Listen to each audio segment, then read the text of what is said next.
profitez pleinement, éteignez les lumières, mettez votre casque ou vos écouteurs, fermez les yeux, relaxez-vous. Atrocité dans un village des Alpes suisses, la terrifiante anecdote de mon grand-père.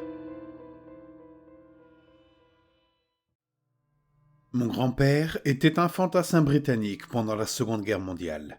Il n'avait que 19 ans lorsqu'il s'est engagé à servir son pays. Et alors qu'il pensait que s'engager dans l'armée lui donnerait l'occasion de visiter des endroits exotiques dans le monde entier, il n'a jamais été déployé en Tunisie, en Italie ou dans le Pacifique.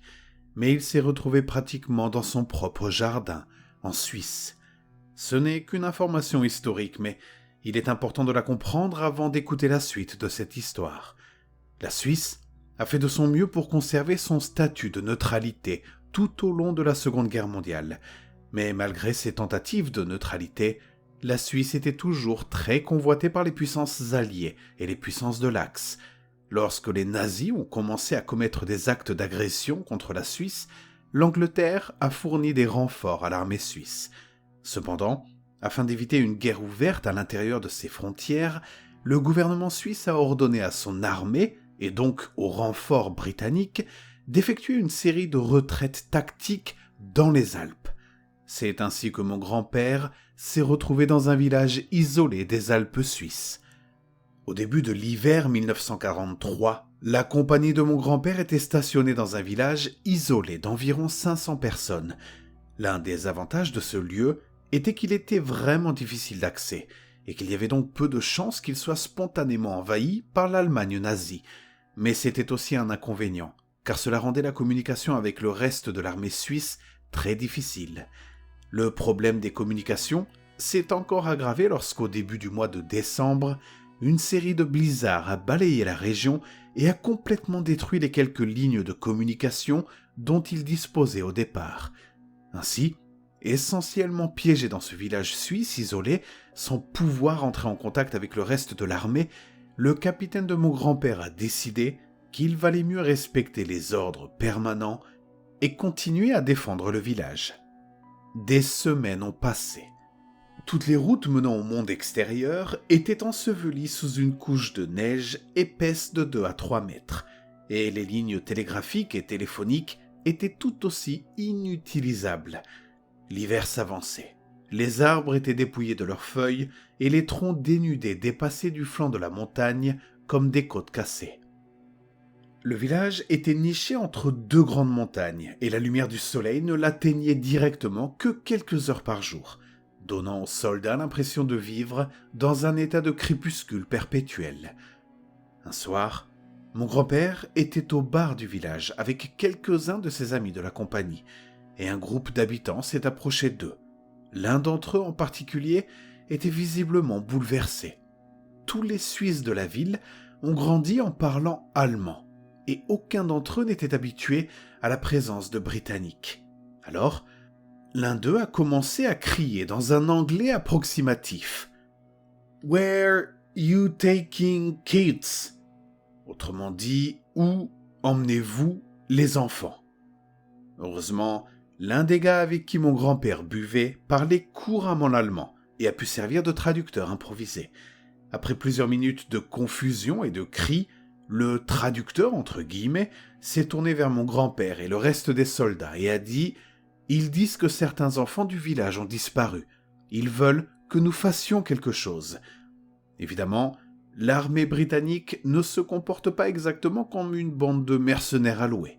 Mon grand-père et ses amis ont donc demandé aux villageois de revenir au quartier général, qui n'est en fait qu'une caserne improvisée dans l'église de la ville, pour s'entretenir avec le capitaine.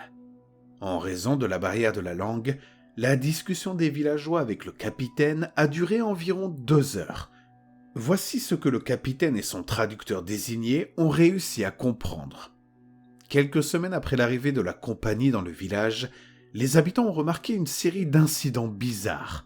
Au début, il ne s'agissait que de choses bénignes, comme la disparition de morceaux de bois et de bâches dans les hangars.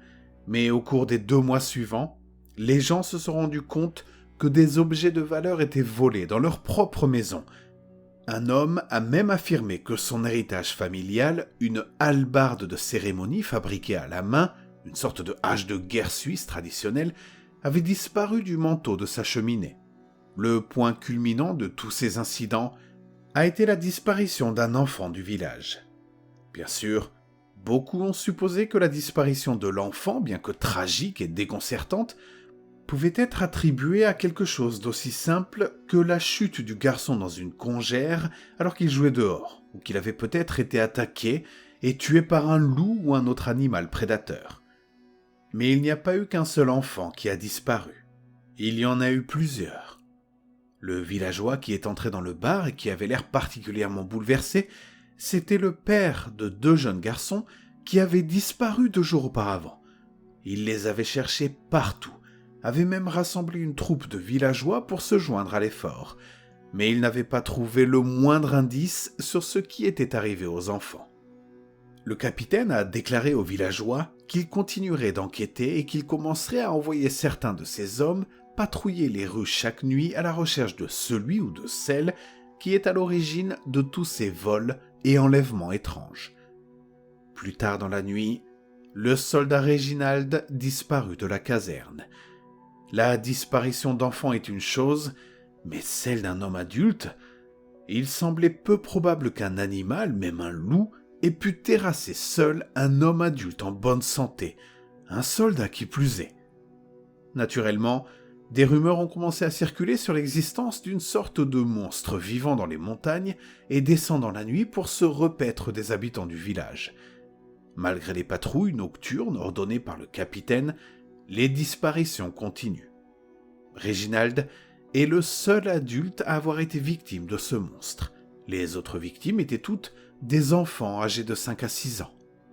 Au total, en comptant les 3 premiers enfants qui avaient disparu, 7 enfants se sont volatilisés du village. Dans la compagnie de mon grand-père, de nombreuses personnes commençaient à avoir des soupçons. L'une des explications qui circulait était que les villageois pauvres vendaient leurs propres enfants à des trafiquants d'êtres humains pour arrondir leur fin de mois. Mais même cette explication n'avait pas de sens, car les routes pour entrer et sortir de la ville étaient encore bloquées par la neige. 3 autres semaines se sont écoulées sans incident, alors que nous étions au début du printemps et que la neige commençait à fondre. Cette nuit-là, alors que mon grand-père patrouillait avec d'autres soldats, ils découvrirent ce qui se cachait derrière les disparitions des enfants et de Réginald. Il était un peu plus de minuit lorsque mon grand-père et ses camarades ont remarqué une silhouette qui regardait à travers la fenêtre de la chambre d'un des villageois. Comme mon grand-père se trouvait à l'autre bout de la rue, la silhouette qui regardait par la fenêtre n'a tout d'abord pas vu la patrouille. Mon grand-père et les autres soldats ont crié après le rôdeur, qui s'est immédiatement détaché de la fenêtre et s'est mis à courir. Tous les membres de la patrouille étaient persuadés que c'était lui qui était à l'origine des disparitions et des cambriolages. Ils sont partis à sa poursuite aussi vite qu'ils le pouvaient, traversant la neige fondante et la glace au cœur de la nuit, en criant à ce qu'il s'agisse d'un rôdeur d'arrêter. Ils ont continué à courir, et se sont bientôt retrouvés à la périphérie du village, où la neige était encore assez épaisse. La silhouette a sauté dans le sol.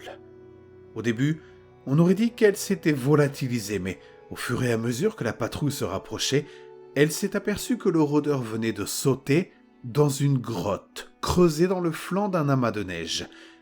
Au moment où les soldats commencent à crier dans la grotte pour que la silhouette sorte et se montre, plusieurs coups de feu éclatent à l'entrée de la grotte de neige. Sans réfléchir, mon grand-père et le reste de la patrouille ont pris leurs armes et ont commencé à tirer dans le trou.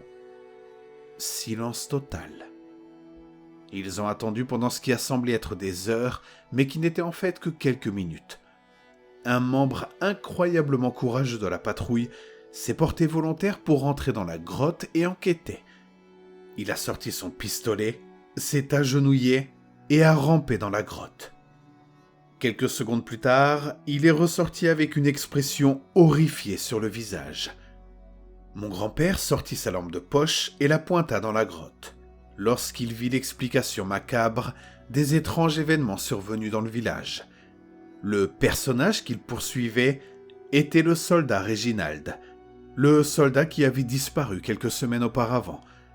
Il lui avait tiré dessus en plein cœur.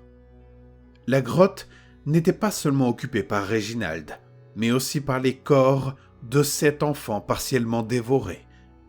Soit à cause du stress d'avoir été bloqué par la neige tout l'hiver, d'avoir vécu dans une obscurité quasi permanente, ou soit à cause d'un terrible problème mental, Réginald était devenu complètement fou et avait commencé à s'introduire dans les maisons des villageois et à leur arracher leurs enfants au milieu de la nuit.